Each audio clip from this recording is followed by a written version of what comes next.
So the first point when we speak about the Demeyere Cookware is that we are building the only cookware where the engineering is different from between the cooking pots and the frying pans and the conical sauciers or the woks. So the engineering has been adapted to each function. This is different because all the other manufacturers, they are choosing one technology and they apply it for all their products through the line. We don't. We are adapting the technology to the product and to the use of the product. And if you look to a saucepan, normally we use them most of the time at 212 degrees Fahrenheit when we cook. On the contrary, when we are using fry pans, we are frying food at a different temperature. It's around 200 degrees Celsius or 450 degrees Fahrenheit. So it's a different function. It's a different behavior. And we are requiring different things from the product. So we cannot use the same technology for these two different products if we want to give the best quality. Some background information on the different materials that we use between a cooking pot, saucier, frying pan and a wok. And we will start with the cutting of the cooking pots. And the cutting of the cooking pots or the construction of the cooking pots that you are carrying, the Sirocco line, the Atlantis line which is here, is the same construction. So for you, when you sell to the consumer, you have the same story to tell. The pots, the saucepans, the stock pots will always be made with a heavy stainless steel sidewall. And to give you some background, stainless steel is a very bad conductor of heat, which is good and bad. We use it here to keep the heat inside. But because it's a bad conductor, in the base, we need to add heat conducting materials. And this can be aluminum or it can be copper. For the cooking pots, we have chosen to go for heavy copper in the base, not in the sidewalls.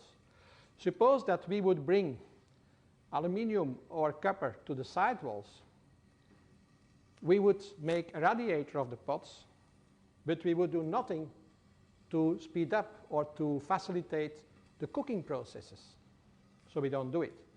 So we need a heavy stainless steel sidewalls and we need a heavy lid on the cooking pots, saucepans, straight sauteuses and the stock pots. In the base, we have a very special combination. We have stainless steel body, 1810, so it's a high quality stainless steel for the contact with the food, hygienic, it's easy to clean, it's a strong material. We have then a very heavy copper for the heat distribution. That's number 2.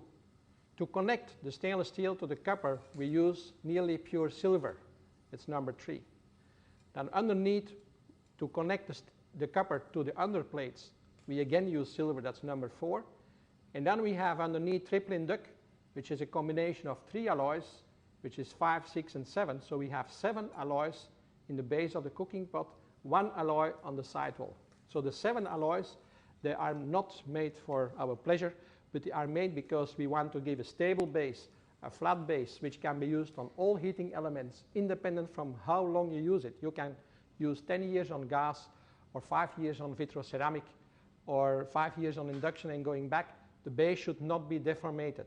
And that's the biggest challenge if you want to give a quality product to the consumer, not something that they have to throw away after 5 years. So here we are giving these very special materials. Beside that, in comparable to other manufacturers, we have a heat conducting base which is as large as the diameter of the pot. So when you have an, a 9.5 inch cooking pot diameter, we also have a 9.5 inch heat conducting base, which gives you a perfect and higher heat conductivity than when you have an 8.5 inch heat conducting base. So that's also important. Then we have here the outside materials are rounded around the pot. It's like a capsule, and is the only one on the market where the capsule has been welded to the body. That's unique in the whole world, and that's also one of the reasons we do it in Belgium, is that we have a welded stainless steel capsule which is really against the body of the pot and which is keeping all these different materials together and avoiding any accidents. Even when overheating, nothing can happen with this material.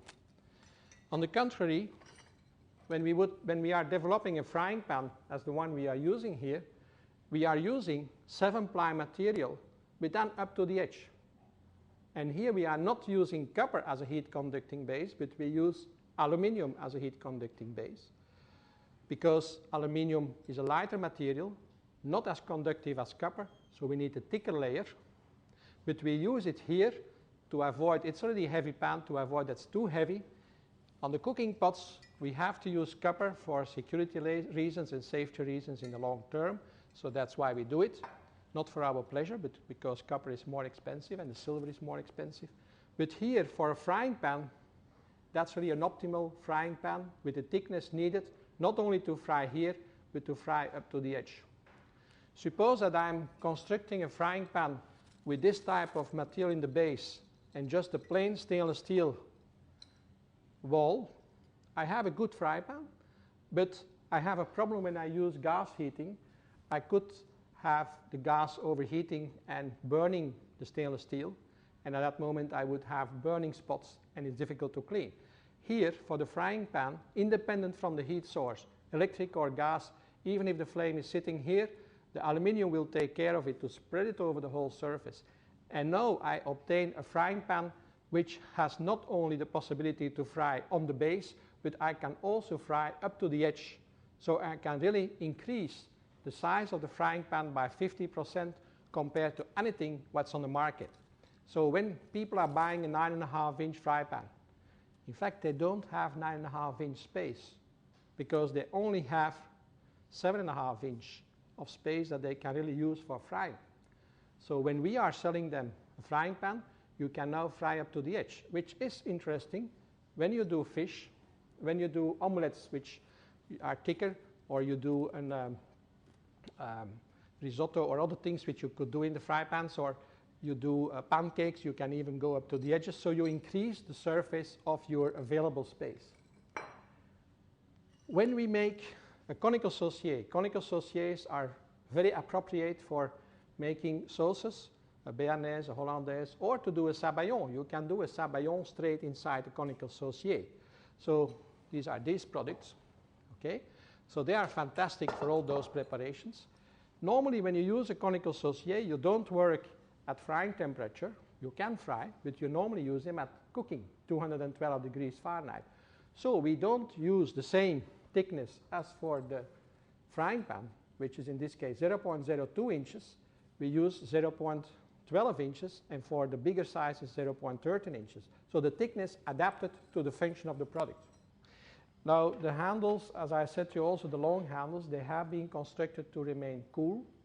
These handles, and as well of the Atlantis line and the Sirocco line, they have been designed by Koen de Winter, which is a Canadian designer, and he has worked for companies like Volvo in Sweden before. He has worked for a lot of houseware product manufacturers in plastic and in other materials, and we work with him since a long time, especially for development of handles.